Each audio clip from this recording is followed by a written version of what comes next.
Picture this. Seville, 1599. The sun hasn't risen yet, but the docks are already crowded with people who haven't slept in 2 days. You're standing among them, shoulder to shoulder, as the mist rolls across the harbour. A massive Spanish galleon, weighed down by treasure from the New World, pushes through the fog. Gold, silver, emeralds, an entire continent's wealth is stacked in wooden crates. You should feel victorious, privileged to witness the arrival of more riches than any empire in history. But something feels off. The crowd isn't cheering, they're afraid. A mother grips her child's hand so tightly the knuckles turn white. A merchant mutters to himself, staring at the ground, and as you watch, the first thought hits you like cold water. This treasure doesn't feel like salvation. It feels like a warning. The workers unload the crates. But instead of celebration, you hear quiet arguments about soaring bread prices, about wages that haven't increased in months, about debts that seem to grow faster than they can be paid. A man ahead of you whispers that last week, a loaf of bread cost 2 copper coins and today it costs 5. Another says rent has doubled. Someone else claims the price of wool jumped 3 times in one season. You feel the tension rising. Everyone here expected treasure to save them, but treasure is doing something very different. It's making everything worse. This exact pattern has unfolded 23 times across history. Gold rushes, resource booms, sudden wealth surges, they don't make countries rich, they break them from the inside. By the end of this story, you will understand the mechanism that turned Spain's treasure into economic ruin, the same mechanism operating today beneath modern currencies. And once you see it, you cannot unsee it. Imagine walking through Seville's narrow streets that same evening. Candlelight flickers behind shuttered windows. You hear arguments in every direction, shopkeepers furious that foreign merchants are selling better goods for cheaper prices, workers begging for raises their employers can't afford, soldiers complaining their payments arrive late or reduced. And in this moment, the cool truth begins to emerge. Treasure is not wealth. Wealth is production. Treasure without production is a spark dropped into dry grass. Across the city, a man named Rodrigo sits in his workshop. For 30 years he has crafted leather boots. His father taught him, and his father before him. But now Rodrigo stares at a pair of imported Italian boots that cost half of what his handmade pair sells for. He knows he cannot compete. You watch him lift his tools used by 3 generations, and place them slowly into a wooden box. He isn't just closing his shop, he's witnessing the death of his livelihood. And as you look at him, you understand that a nation dies one worker at a time. You step outside as merchants shout prices in the street. A loaf of bread that cost 3 coins yesterday is now 7. A basket of onions jumped from 4 coins to 9. You reach into your pocket and feel your own coins. They haven't changed, but everything around you has. That is the moment you realize Spain's currency isn't collapsing because treasure is rare. It's collapsing because treasure is abundant. Fast forward 500 years. Picture yourself in Buenos Aires. You're standing behind counter for a single loaf of brilliant, not some 500 marks for a single loaf of 1,000, not some Monday. His savings can buy a small apartment. By Friday, the value drops to 15,000. By the next Tuesday, the government forcibly converts his dollars to pesos at an artificial rate. His 15 years of work become $11,000. One decision saving in a failing currency erased a decade of sacrifice. You watch his shoulders slump as he leaves the bank. The look on his face is the same one Rodrigo wore centuries earlier, but Maria, his colleague, made a different decision in 2019. She quietly moved half her savings into dollars outside the banking system. When Argentina froze accounts, her money stayed intact. Her purchasing power remained stable. When the currency collapsed, she didn't. That one choice changed the trajectory of her life, and in the contrast between Carlos and Maria, you see the ancient Spanish pattern repeating with modern names. Now picture Turkey. You're waiting behind Ahmed at a currency exchange booth. Last year, his salary could buy groceries for a month. Today, it can barely cover a week. He holds the same money, but that money buys less and less every week.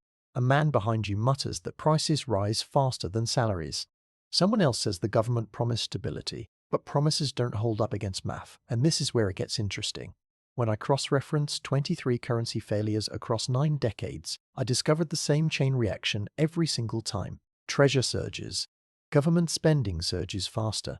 Local production collapses. Foreign imports dominate. Prices rise. Salaries lag behind. Currency decays quietly. The middle class pays the price. The wealthy move their assets abroad. The poor get poorer. Then, finally, everything snaps. Spain didn't collapse because it lacked wealth. Spain collapsed because it had too much unearned wealth. When treasure replaced production, effort declined. When effort declined, industries vanished. When industries vanished, Spain imported everything. And when a country imports everything, it exports its future. Now imagine you're in Lebanon. You wake up and check your bank account. It shows $120,000. But when you go to withdraw it, the teller shakes her head. The bank has imposed limits. You watch people in line growing desperate. A mother cries as she begs a security guard to take her card. A man shouts that his life savings are trapped. A woman collapses to her knees, holding a paper slip showing her available withdrawal, $20 per day. That is what currency decay looks like in motion. Back to Spain. Picture a massive warehouse filled with silver coins. Workers stack them into tall columns, but the more coins they mint, the less each one is worth. Silver is abundant, but value is scarce. You pick up a coin, turning it in your hand. It glitters, but it buys less every week. Wealth that cannot hold value is not wealth, it is an illusion. The Spanish monarchy spent treasure faster than it arrived. Wars, luxuries, palaces, loans, interest payments. Loans, interest payments. You imagine the king at his desk, signing decrees, unaware he is sitting on a ticking time bomb. And all across the empire, people like Maria the seamstress watch their wages stagnate while prices explode. Every month, the purchasing power of their silver shrinks. Every week feels harder than the last. And despite chest after chest of treasure arriving, ordinary citizens grow poorer. Picture yourself as one of them. Your income stays the same. But bread becomes a luxury. Shoes last longer than they should because replacements cost too much. Rent eats half your earnings. You start rationing food. You stop heating your home. You pray the next galleon brings hope. But every arrival brings more pain. That is the psychological torture of inflation. The system punishes you for doing everything right. And here's the twist. Most people think economic collapse is loud as sudden bang. But in reality, collapse is silent. Slow at first, then sudden. You don't notice stage 1. You deny stage 2. You panic at stage 3. You lose everything at stage 4. Now imagine Greece. Lines form outside banks as people wait to withdraw €50. ATMs run dry. A man in front of you tries 3 machines before finally finding one with cash. But by the time your turn comes, the screen shows an error. That sinking feeling in your stomach, that is the same feeling Spaniards had 400 years ago. Let's return to Spain's treasure problem. Picture a marketplace where Spanish products are too expensive to compete. Foreign merchants fill the stalls. Clothes from Italy, tools from Germany, glassware from Bohemia. Spanish artisans close shop, unable to match the lower-priced imports bought with inflated treasure. When a country outsources everything, it outsources its resilience. Imagine standing in a tavern where people argue about the empire's future. Some insist the treasure will save them. Others whisper that the economy is rotting. A man slams his fist on the table, shouting that his wages lost half their purchasing power. Another says taxes rise every year. You feel the fear spreading through the room. Fear is contagious. Economic collapse is psychological before it becomes financial. Meanwhile, Spanish nobles live lavishly, gold-lined rooms, imported luxuries, feasts, music, but underneath the surface loans pile up. Creditors whisper, interest grows. Picture a ledger filled with negative numbers. Spain isn't rich. Spain is drowning in liabilities disguised as wealth. And here's the part that should terrify you. When I analyzed the collapse timelines, I discovered that the tipping point always arrives quietly. It's not the moment treasure stops arriving. It's the moment people stop believing in the currency. Once faith breaks, collapse accelerates. Imagine you wake up one morning in Madrid. You go to buy bread. The price doubled overnight.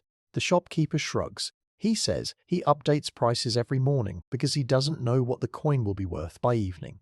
You hand him silver, but he hesitates, inspecting each coin as if its value depends on the shine. That hesitation is the death rattle of a currency. Now come back to the present. Turkey, Argentina, Lebanon, Pakistan, Egypt, Argentina, Lebanon, Pakistan, Egypt, all facing versions of Spain's invisible failure. Prices rising, salaries lagging, currencies weakening, governances weakening, governments promising stability they cannot mathematically deliver. Picture yourself in each of these places. Different faces, Same story. Remember Carlos. By Friday, his savings fell to 15,000. By Tuesday, 11,000. His daughter's university dreams vanished. He moved to a smaller apartment. His life shrank. But Maria, her savings held. Her purchasing power remained. She didn't collapse with the currency. She saw the pattern early. That brings us to the most uncomfortable truth I discovered. Spain didn't fall because of bad luck. Spain fell because people trusted treasure more than production, currency more than value, promises more than math. Every nation repeating Spain's pattern faces the same fate. Picture yourself back at the Seville docks. The galleon unloads its final crate. The crowd watches silently. The treasure gleams in the sunlight. But behind the shine, you now see the truth. Treasure without productivity is a slow, silent poison. And here's the part you need to hear. The pattern is mathematical. The mechanism is predictable. The only question left is whether you will recognize it before you're standing in your own version of that bank line. Don't subscribe to this analysis unless you want uncomfortable truths, not comforting illusions. This isn't entertainment. This is economic forensics. If you want clarity over confusion, knowledge over denial, awareness over surprise, then stay. And remember, every currency in history has failed eventually. Every empire fell when belief broke. The winners were never the ones who trusted the system. They were the ones who recognized the pattern before everyone else.